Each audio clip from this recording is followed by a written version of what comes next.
तर अक्षरशः त्या शेतकऱ्याच्या डोळ्यात पाणी आलं. ह्या रेल्वे मार्गाचा खास असा काही उपयोग नाही. प्रत्येकाची भूमिका नेत्यापर्यंत जात नाही. आम्ही दिल्लीला जाणार रेल्वेनी. मात्र यात जर निर्णय नाहीच झाला तर पुढची दिशा काय?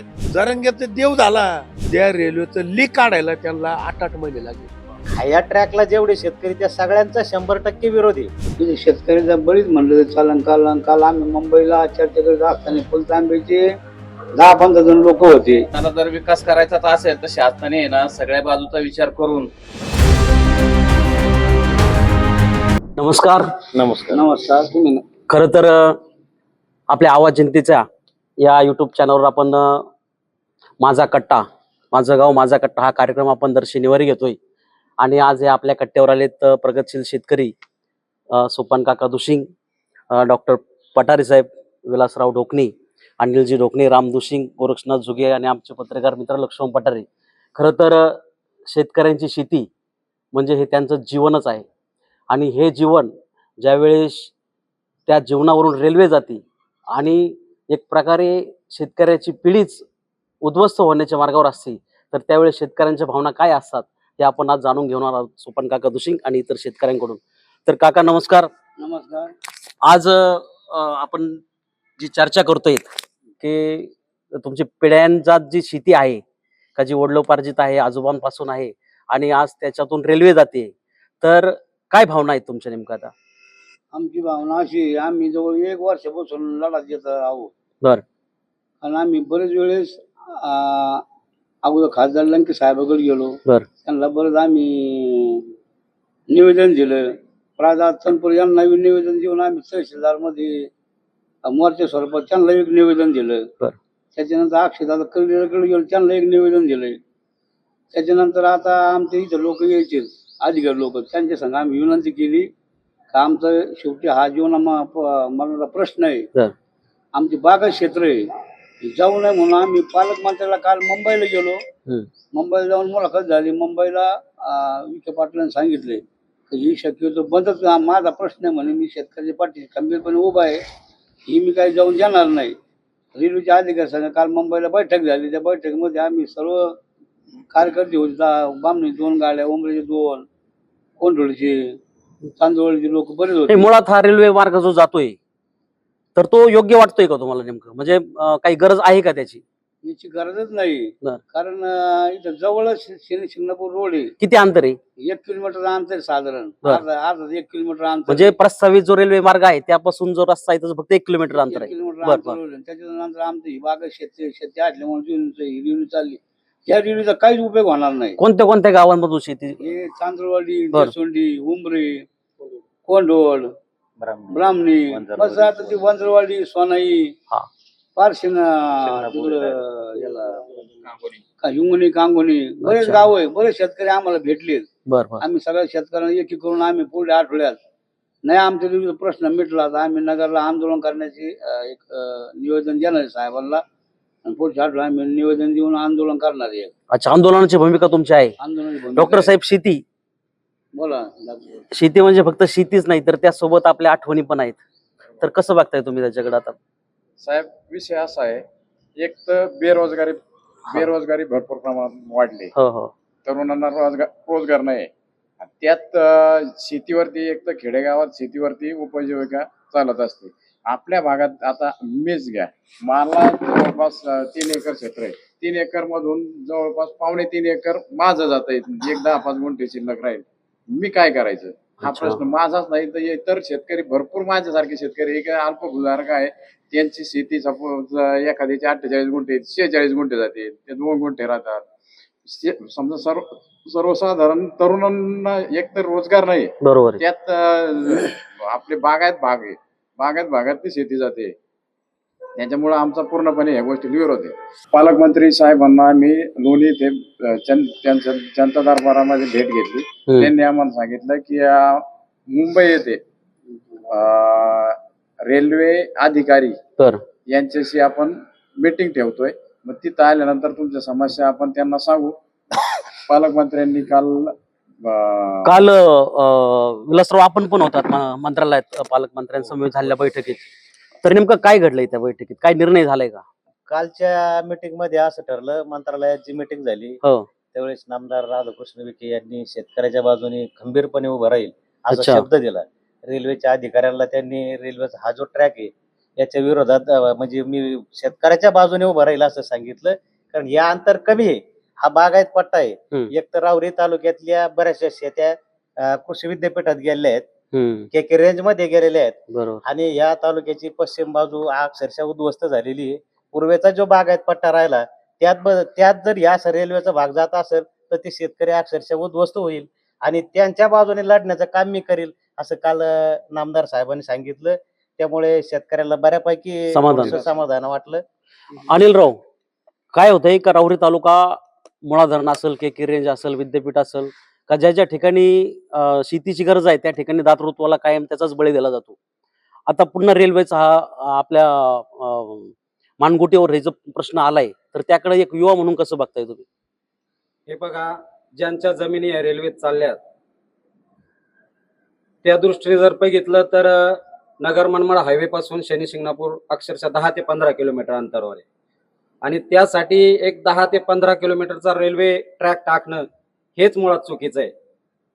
या दृष्टीने अनेक गोरगरीब शेतकऱ्यांचा परपंच या ठिकाणी उद्ध्वस्त होईल, बागायत जमिनी जातील, एकतर उद्योगधंदे नाही आहेत, बेरोजगार आहेत तरुण. त्या दृष्टीने या सर्व तरुण मित्रांचं सर्व शेतीवर अवलंबून आहे आणि जर त्यात जर ही शेती जर जात असेल तर निश्चितपणाने ज्यांच्या जमिनी जातील त्यांच्या पाठीमागे आम्ही सर्व तरुण खंबीरपणे उभे आहोत आणि कुठल्याही लढ्यासाठी आम्ही या ठिकाणी तयार आहोत. रामभाऊ, तुमची किती शेती जाते याच्यात? याच्यात 15 गुंठे शेती जाते. 15 गुंठे शेती. तुमचं खूप नुकसान होतं याच्यात. नाही, त्यांचं बरं साहेब असं होतं का आता 5 एकर क्षेत्र आहे त्यांचं बरं. ते आणि आम्ही समजा आहेत ज्या 5 एकराचे 2 तुकडे होते. हो हो हो. सांगा तू मुद्दा कसा होतो सांगा. डायरेक्ट 2 तुकडे होते आम्हाला म्हणजे मधूनच जाते रेल्वे? हो. अच्छा. 3 एकर एका बाजूला असतात, 2 एकर एका बाजूला. म्हणजे 2 एकरा करता पाईपलाईन करणं त्या सगळ्या काही गोष्टी. 2 एकर शेती करणं मुश्किल होणार आहे आम्हाला. जोगे पाटील, तुमचं काय नुकसान होतं याच्यात? जे आता तू पाटलांनी सांगितलं तीच आमची कंडिशन आहे. आमच्याही वावरातून असे 2 भाग होत आहेत वावराचे आमच्या. 2 मधूनच जाते तुमच्या पण? हा, मधूनच जातोय. आमचं बी असंच आहे ना, 3 एकर खाली आणि 5 ते 6 एकर असं वरल्या. बरेचसे तुम्ही बोलत असताना सुद्धा तुमच्या डोळ्यात अश्रू जाणवत आहेत, त्या वेदना आम्हाला समजतायत का? एका शेतकऱ्याचं दुःख काय आहे? माझी तर आहे चिंता, पण मला सगळ्या जवळजवळ समाजाची चिंता आहे. नको असं वाटतं, रेल्वे जाऊ नये असं माझी मनापासून इच्छा आहे. बरोबर. सगळे अल्पभूधारक शेतकरी आहेत. शासनाला जर विकास करायचा असेल तर शासनाने ना सगळ्या बाजूचा विचार करून, बागायत जिरायत शेतीचा विचार करून तो रेल्वे मार्ग पुढून प्रस्तावित त्यांच्या पद्धतीनं तो वास्तविक पाहता त्याच्या लक्ष्मण पाटील यांच्या शेजारून ती रेल्वे जाते, त्यांच्या घराच्या शेजारून. तुम्हालाही त्याचा कुठं ना कुठं त्रास होणारच आहे. होणार आहे, पण त्याला दुसरा एक पर्याय आहे का 10-15 किलोमीटर आपल्या रेल्वे याच्या पैसे आपलं पिंपरी अवघड पैसे जर स्टेशन केलं तर ते सोयीस्कर होईल. अच्छा, उड्डाणपुलाजवळ. तो पण विचार केला पाहिजे शासनाने. मग हा काल पालकमंत्र्यांसमवेतची बैठक झाली त्याच्यावर काही चर्चा झाली का? का जे पटरे डॉक्टर साहेब काय चर्चा झाली त्याच्यात नेमकं?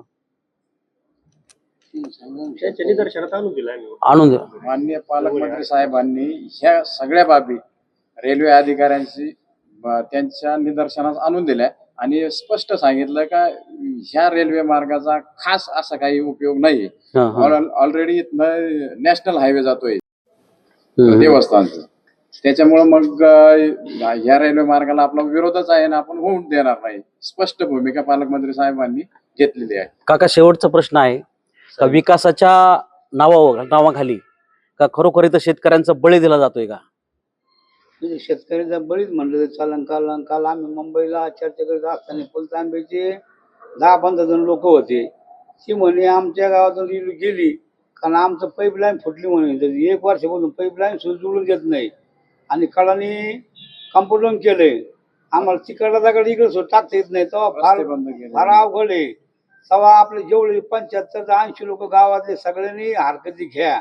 आता आम्ही तर लढा देऊनच राहिलो, पण आपल्या गावातले जे शेतकरी वावरतात तिने सुद्धा हे हरकती घ्या आणि आमच्या पाठीमागे सगळे शेतकरी खंबीर गाव उंबरगाव आमचे शेतकरी आमच्या पाठीमागे खंबीरपणे उभा आहे.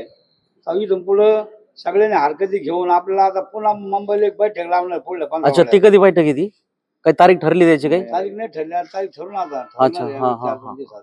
साहेब काल ब्राह्मणीतले शेतकरी होते हा आमच्या बरोबर. तर अक्षरशः त्या शेतकऱ्याच्या डोळ्यात पाणी आलं. का? बरोबर.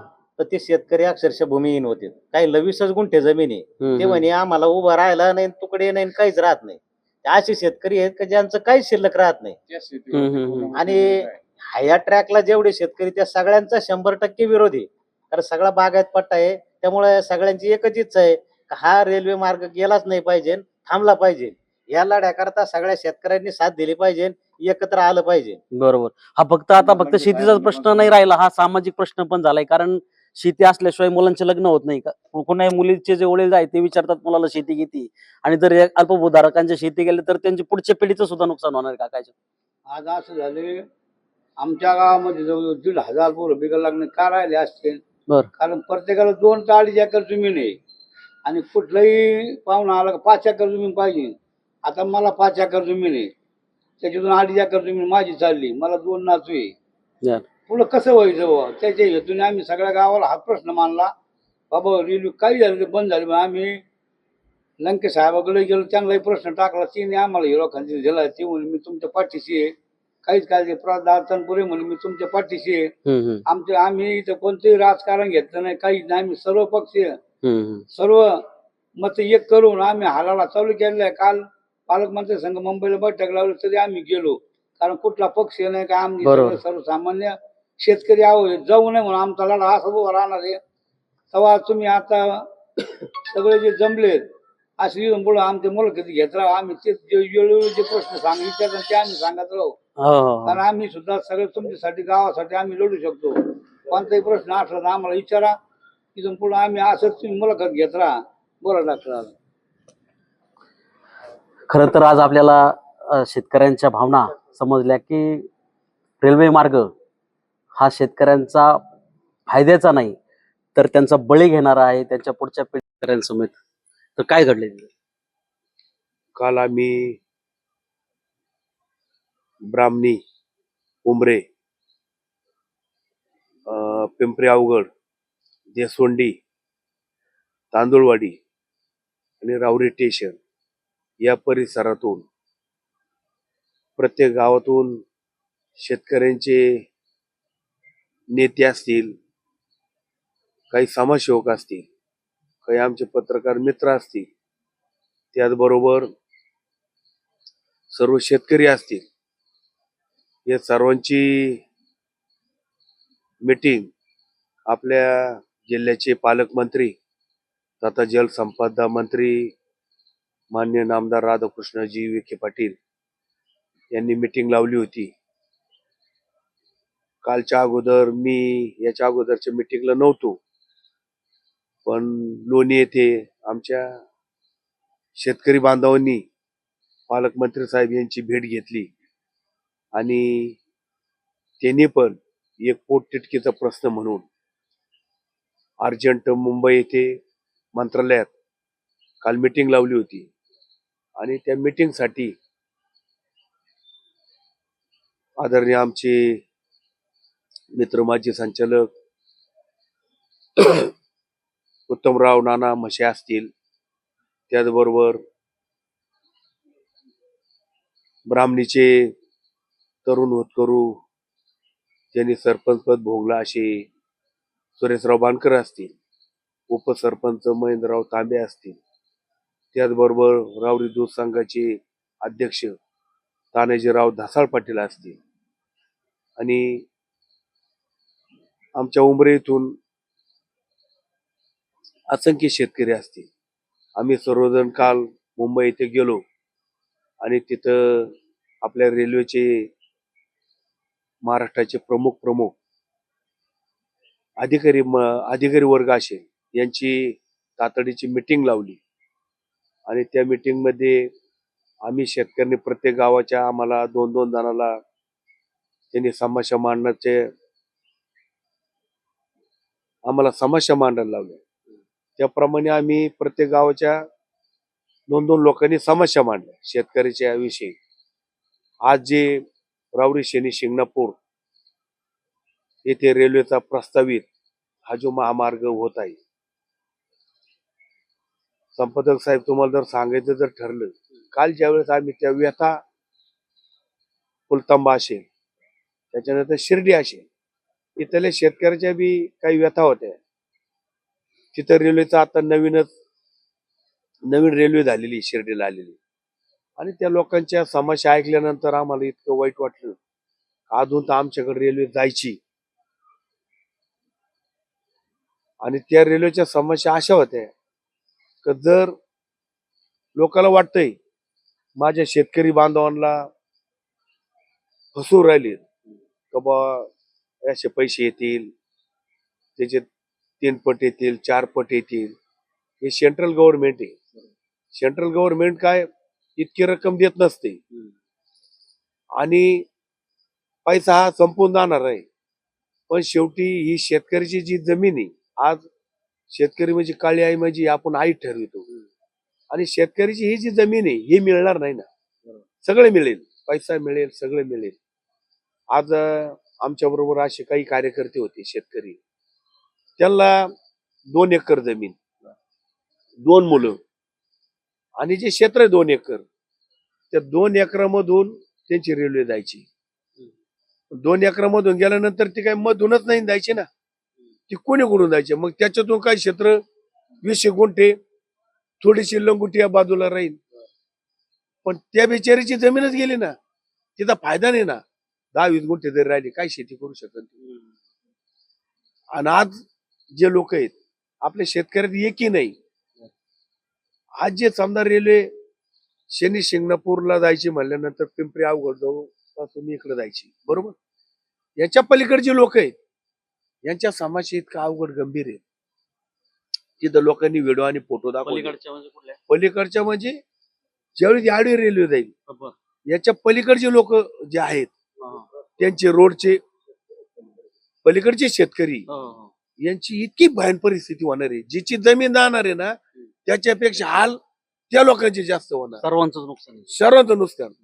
त्याला असा चॅनल अँगल का त्याला मर्यादित उंची भुयारी मार्गाला, समजा एक भुयारी मार्ग काढला, त्या भुयारी मार्गातून आज एका शेतकऱ्यांनी सांगितलं फुलतांब्याच्या, एक धनंजय धनोटे का काय सरपंच होते, धनोटे माझे जिल्हा सदस्य होते, त्यांनी व्यथा सांगितली त्या गावची.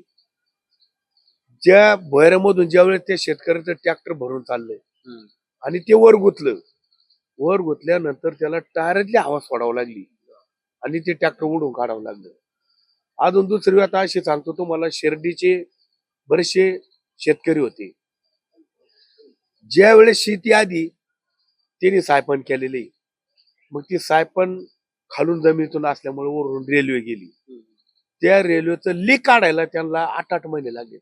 फार्म भरायचा कुठं, सोलापूरला, आणि एक लीक काढायला परवानगी सोलापूरला मागायची. तोपर्यंत त्याचं पीक राहणार आहे का, राहू शकत नाही. त्याच्यानंतर जे जवळचे शेतकरी त्यांच्या पाण्याच्या चारीचे प्रश्न खूप बिकट होणार आहे, येण्या जाण्याचा बिकट होणार आहे. त्याला लांबून 2-2, 1-1, 3-3 किलोमीटर यावं लागणार आहे. त्याला काय सगळ्या ठिकाणी तुम्हाला रेल्वे तर ठेवणार नाही ना. मग आम्ही काल माननीय नामदार साहेबांपुढे भूमिका हीच मांडली का शनी शिंगणापूर अंतर किती आहे आपल्या रेल्वेपासून, 17-18 किलोमीटर, बरोबर. मग 18 किलोमीटर अंतर असताना तुम्हाला करायचंच ना. मग इथं पिंपरी अवघड आहे, तुम्ही तिथं मी आरक्षित केली, तिथं तुम्ही तिथं थांबा द्या. तिथून मग आज नोकरी नाही मुलं बाळांना, आधी बागायती शेती जाऊ राहिली, ठीक आहे, जमीन आमची पिकणारी जर नसली तर आम्ही बोललोच होतो नसतो काही. शेवटी देशाच्या जडणघडीत या गोष्टी कराव्या लागणार आहे. परंतु बागायती क्षेत्र पिंपरी अवघड शिवार तिथं जर थांबा केला, तिथून लोकांना रोजगार उपलब्ध होईल. प्रत्येकाला हॉटेल व्यवसाय चालतील, कोणाची उपजीविका भागल, कोणाच्या गाड्या लागतात, आणि लोक असे किती येणार आहे. रेल्वे तर जवळजवळ 7 कोणते झेलम रेल्वे जाते, एकेलाही थांबा नाही. रेल्वे स्टेशन इंग्रजाच्या काळातले का थांबा द्या ना तिथं. तुम्हाला रेल्वे करायची ना, न्यायची ना इथपर्यंत, बर दुसरा मार्ग तुम्ही एक नवीन मार्ग सांगतो तुम्हाला. हा. पुण्यावरून एक नगरला प्रस्तावित मार्ग आहे. आम्ही काल बघितलं आहे, ते आहे. शिडी लावल्यावर. आणि नगरवरून तो संभाजीनगरला जायचा आहे. देवाचं आरक्षण करायचं. ही शनी शिंगणापूर पर्यंत न्यायची.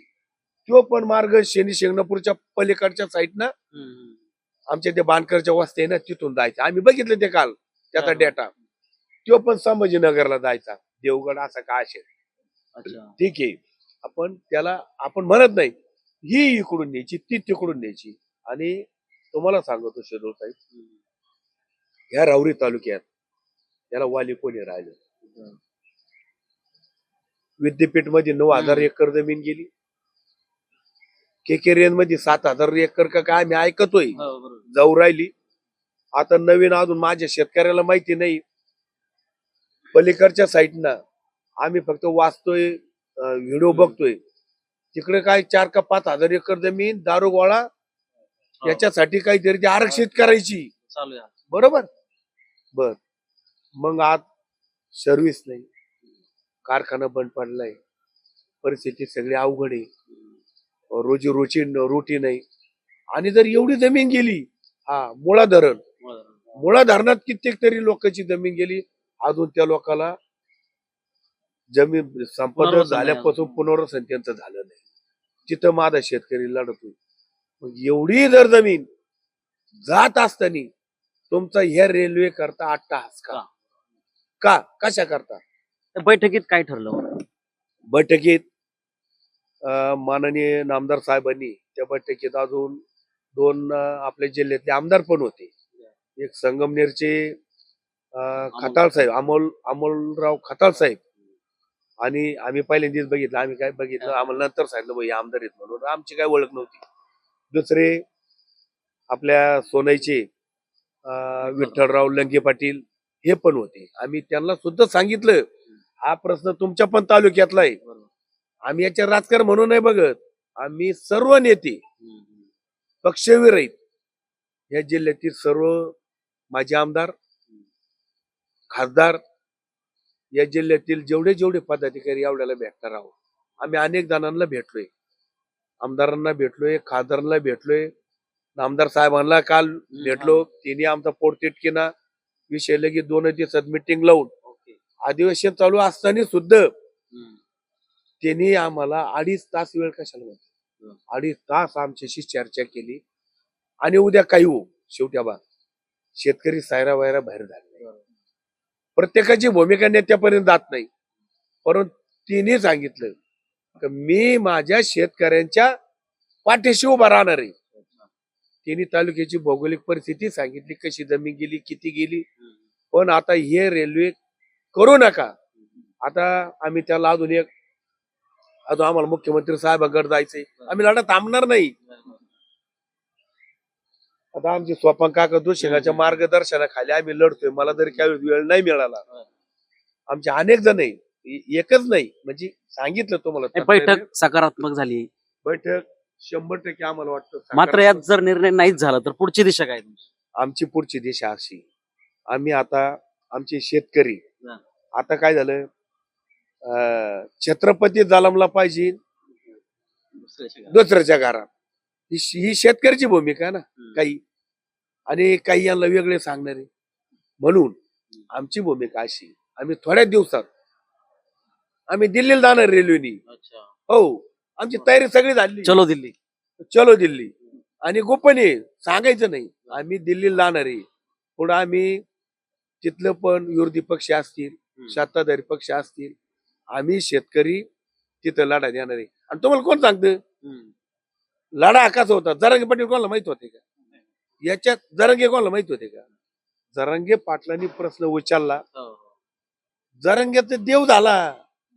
लोक आधी येडे ठेर काढीत होते. तडीच नेला त्यांनी. तडीच न्याला का नाही? लोकांनी तडीच न्याला. याला वाचा फोडणारा कोणीतरी लागतो. त्याच्यानंतर अण्णासाहेब आजारी, पद्मभूषण, याच्यात एखादी होऊ शकतो ना. आमच्यात होत, आमच्या 4 पद तयार झाले. हो, ते म्हणजे आम्हाला जमीनच जर राहत नाही तर ते म्हणजे राहून उपयोग काय? खरोखर हा लढा आता व्यापक होत चाललाय. आपल्या सोबत अजून तनपुरे कारखान्याचे विद्यमान संचालक आहेत भास्करराव ढोकणे. आपण त्यांची भूमिका जाणून घेऊया नेमकं काय. जमिनीत जाणारा हे उचकडून देते. आणि आमचा पाठिंबा आहे. आम्ही शेतकऱ्याच्या बाजूने उभं राहणार आहे. जो जो लढा ते देतील त्या मग आम्ही पूर्ण क्षमतेने उभं राहणार आहे त्यांच्यामध्ये. आम्ही अजून केंद्रात संसद रत्न सुप्रियाताईंची भेट घेणारी, पवार साहेबांची भेट घेणारी, आम्ही केंद्रीय मंत्र्यांची, वैष्णव साहेब त्यांची भेट घेणारी. आम्हाला जर जाऊन दिलं आम्ही मोदी साहेबांकडे सुद्धा जाणार आहे, आम्ही शाह साहेबांना भेटणार आहे. बरोबर, कारण शेवटी विषय असा गंभीर आहे. जाऊन द्या, समजा एखाद्याला जर थोडी जमीन असली, मूळ अल्पभूधारक आहे, तुम्हाला माहिती आहे आपल्याकडे क्षेत्र किती आहे, त्याच्यामुळे हा इतका तीव्र स्वरूपाचा लढा होणार आहे. भावना गुंतलेल्या आहेत आपल्या. भावना गुंतलेले आहेत. आता आम्ही अजून बरचसा गोपनीय आम्ही सांगू तुम्हाला त्यावेळेस 100%. आणि खरोखर तुम्ही आमची मुलाखत घेतली आणि ह्या माध्यमातून माझा जो शेतकरी ह्या सर्व गावातला यांच्यापर्यंत मुलाखत गेल्यानंतर आमचे अजून अनभिन्न आहे. काही शेतकरी गेल्यानंतर त्यांना कळेल. आणि जीची जाती तो म्हणलो ना, छत्रपती लोकांच्या घरात जन्मलं पाहिजे, असे जे आहेत बाकीचे शेतकरी, त्यांना ज्यावेळेस माहित होईल ही परिस्थिती किती गंभीर उभा राहणार आहे, त्यावेळेस ते सुद्धा सर्व आमच्या पाठीशी येणार आहे. नाहीतरी शेतकरी आहेत, आता लोकांना कळायला लागलं, आता ऑटोमॅटिक सर्व एकत्र यायला लागेल. म्हणून हा लढा आम्ही खूप तीव्र करणार आहोत. तुम्ही आमची मुलाखत घेतली, आमच्या या जनतेपर्यंत ही मुलाखत गेल्यानंतर याला अजून चांगलं स्वरूप येईल. त्याबद्दल आम्ही तुमचे शतश खूप खूप धन्यवाद, आभारी आहोत. धन्यवाद. आणि गरज नसताना जर 1 किलोमीटर अंतरावर नॅशनल हायवे आहे, तर हा 8 तास कशासाठी नेमकं?